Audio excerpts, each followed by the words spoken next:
이걸로 한번 볼게요.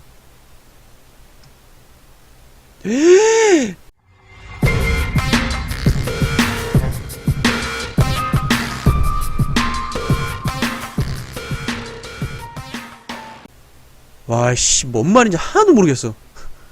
아니 근저당이라든지 뭐 임의경매라든지 뭐 이런 단어들을 제가 분명히 공부를 했던 내용들이거든요.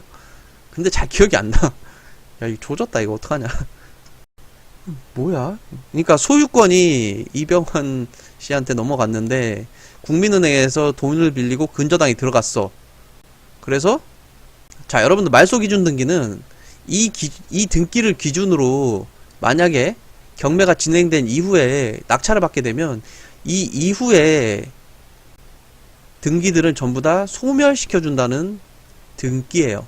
국민은행한테 4억 1천만원을 빌렸고 강병석한테 5천만원을 또 빌렸고 국민은행이 임의경매를 실행을 했네요. 지금 상가 위치는 우리가 지도를 일단 파악을 했죠. 2020년 6월에 8억 3천 감정가가 나왔고 지금 유찰이 5번 돼서 지금 현재 최저가가 1억 9,900까지 내려간 상태예요. 1억 9,900까지 내려간 상태고 상가 위치는 제가 지금 일산 지역에 사는 사람으로서 얘기를 하면 정말 쉐시해요. 물론 가서 임장을 해봐야 되겠지만 제가 실질적으로 봤을 때는 정말 구려요. 그 주위에 사는 사람이 있거나 아니면 특수상권처럼 이렇게 기업, MBC라든지 아니면 뭐 다른 기업 뭐 이런 기업들이 있으면 좋은데 지금 보시게 되면 여기 웨스턴돔이라고 이 기본적인 메인 상권이 있어요. 그러면 여기랑 여기를 나눠 먹어야 되는데 우리가 그 일산 지역을 큰 메인 상권을 라페스타랑 웨스턴돔이라고 이렇게 찢어놓고 얘기를 하거든요. 그 두 개의 그 상권 중에 하나가 웨스턴돔이에요.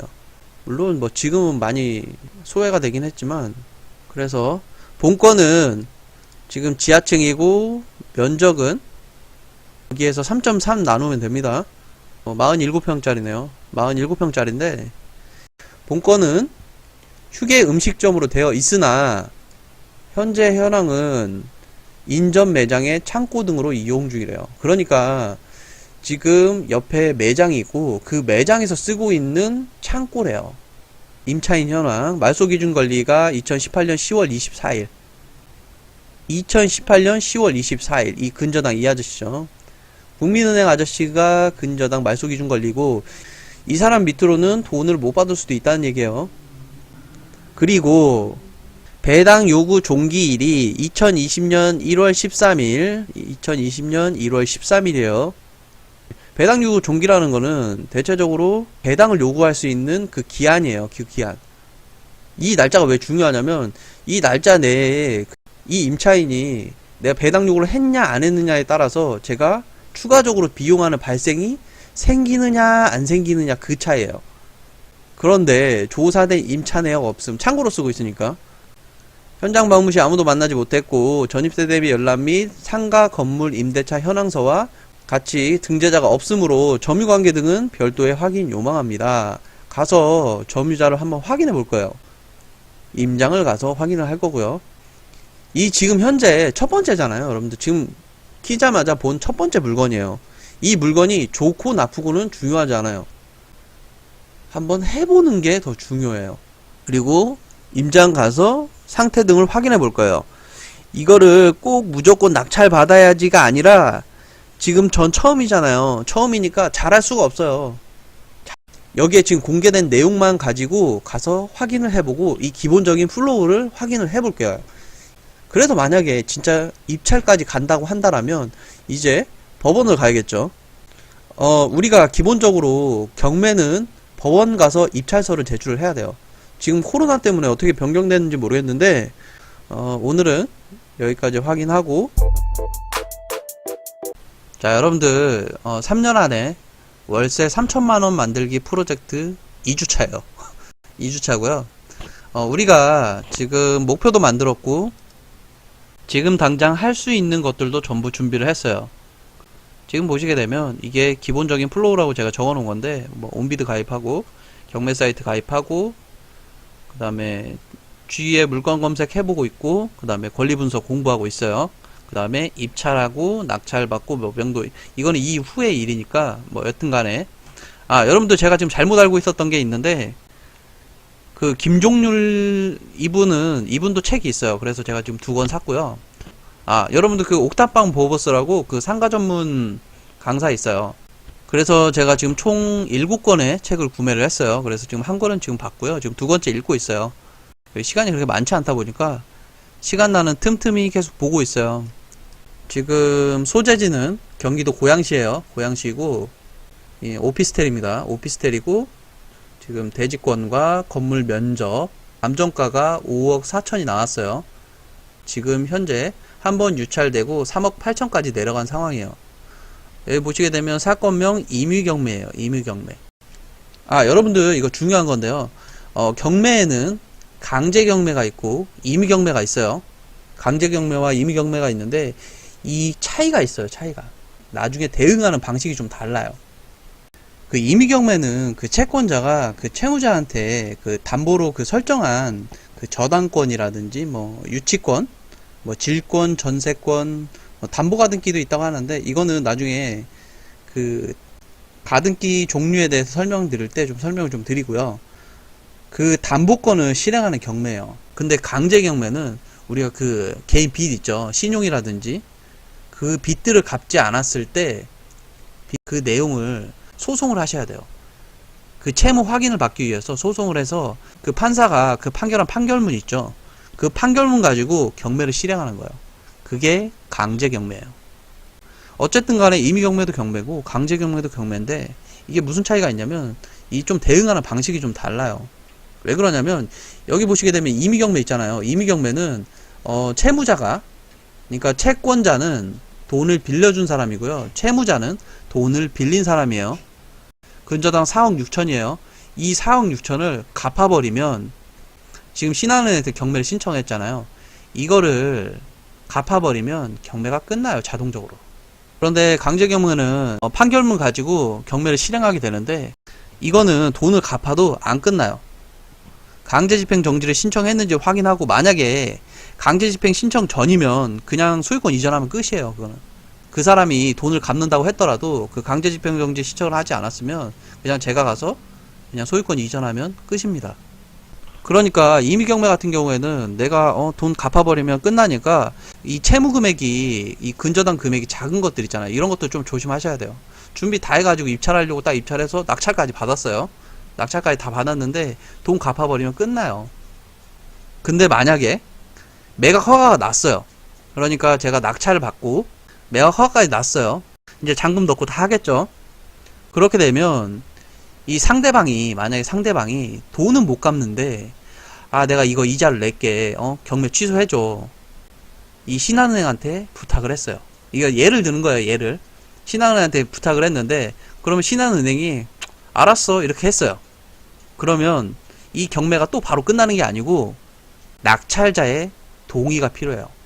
낙찰자의 동의를 받아와서 경매를 취소해야 됩니다. 여러분들 같으면 낙찰 받아가지고 준비 다 하고 있는데 취소해줘 이렇게 하면 여러분들 그 동의서 그냥 바로 써줄 거예요.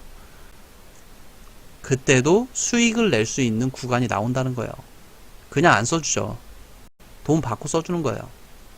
여러분들 이게 중요한 게 뭐냐면, 내 집이 그렇게 될 경우를 가정을 해놓고 대응을 할 수 있기 때문에, 이게 그 건물 등기입니다. 등기부등본인데, 우리가 그 앞으로 부동산을 접할 때 가장 중요한 게 등기부등본이에요. 근저당이 잡히게 되면 그 뭐가 빨리 잡혔느냐에 따라서 내가 선순위 대항력을 가지게 되는지 후순위 대항력을 가지게 되는지 차이가 나요. 자, 여러분들 후순위라고 해서 대항력이 무조건 없는 거 아니에요. 전입신고하고 확정일자를 받을 때 또 한 가지 중요한 거, 우리가 전입신고와 확정일자는 그 신고한 다음날 0시부터 발효가 됩니다. 12월 29일날 전입신고하고 확정일자를 받았어요. 그러면 그 효력은 30날 0시부터 발효가 되는 거예요. 이게 왜 중요하냐면, 여러분들 29일날 만약에 근저당이 들어와 있으면 우리는 후순위권자가 되는 거예요. 중요한 건데요. 이 가격 시점이에요. 가격 시점.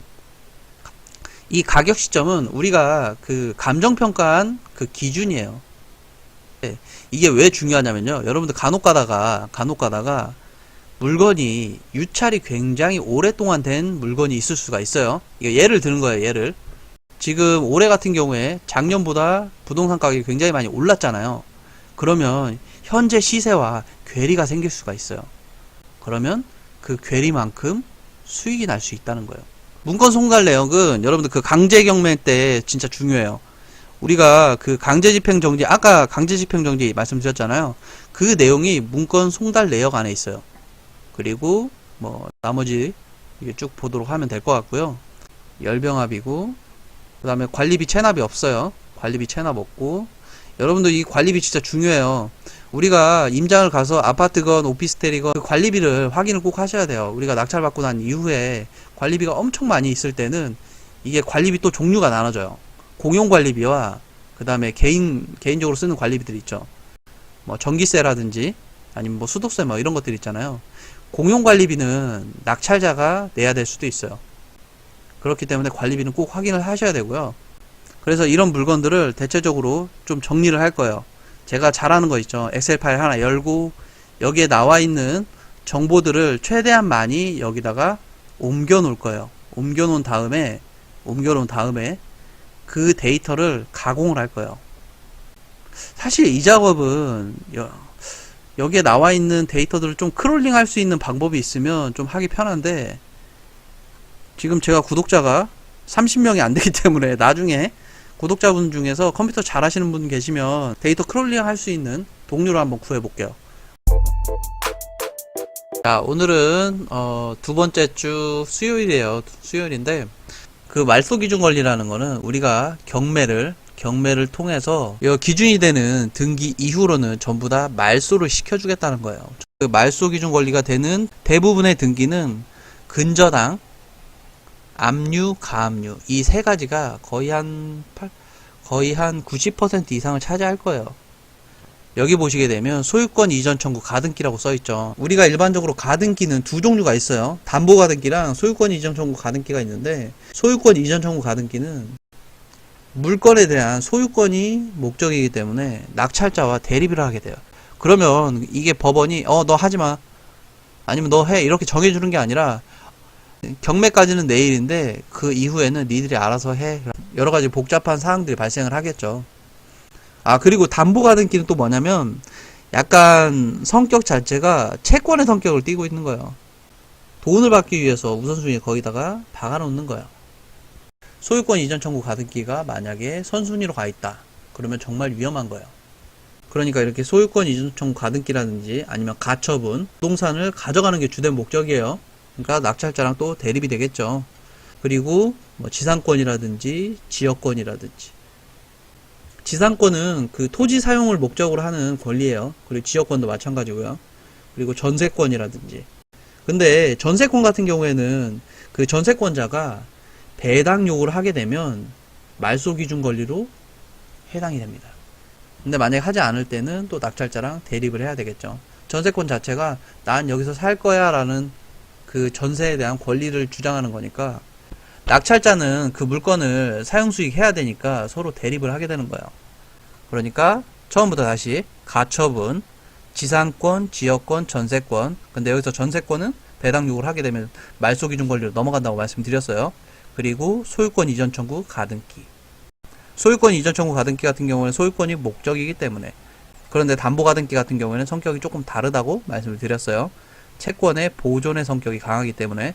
지금 요거는 유료 경매지잖아요. 제가 구독전을 가입을 해서 보는 거기 때문에 이렇게 나와 있지만, 여러분들 그 공매 같은 경우에는 말소 기준을 어떻게 찾아야 되냐면, 여러분들 그 등기부등본이나 아니면 매각물건 명세서라고 있어요. 매각물건 명세서. 거기에 최선순위 설정일자가 나와 있어요. 그 맨 윗줄에. 그러니까 그걸 참고하시면 되고요. 우리가 그 유료 경매지를 보면 상관이 없는데, 대체적으로 공매를 볼 때는 이 정보가 잘 나와 있지 않아요. 그러다 보니까 이렇게 날짜를 보는 습관을 좀 들이셔야 돼요. 그래서 요 날짜를 좀 보게 되면 지금 2,500만 원이 근저당으로 잡혀 있, 지금 2,500만 원이 근저당으로 잡혀 있고요. 지금 강제 경매와 임의 경매. 자, 여러분들 여기 보시게 되면 강제 경매랑 임의 경매가 두 개 다 실행이 돼 있어요. 이 강제 경매와 임의 경매가 두 개 다 실행되어 있는 경우 있죠. 이런 경우는 오히려 우리한테서 좋은 거예요. 이 둘 중에 하나라도 아주 작은 금액이라도 받아가게 되면 이 경매는 멈추지 않고 계속 진행되기 때문에 무잉여가 발생되지 않아요. 여기서 무잉여라는 거는 우리가 경매를 실행하고 난 이후에, 그러니까 여러 가지 비용들이 있잖아요.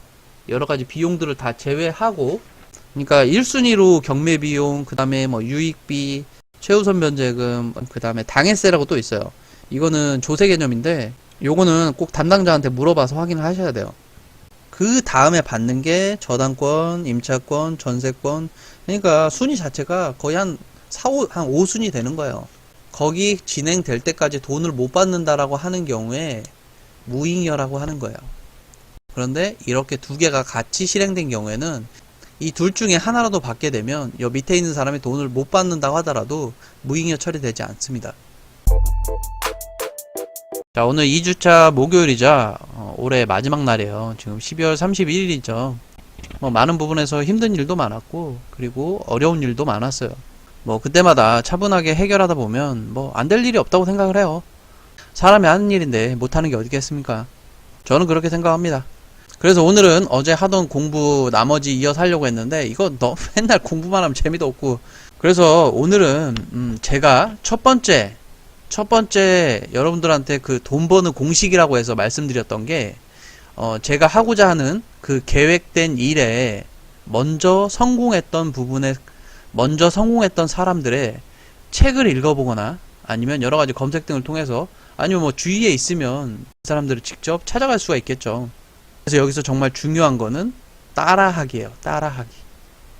자, 그래서 지금 현재 그 물건 검색들을 조금씩 계속 하고 있어요.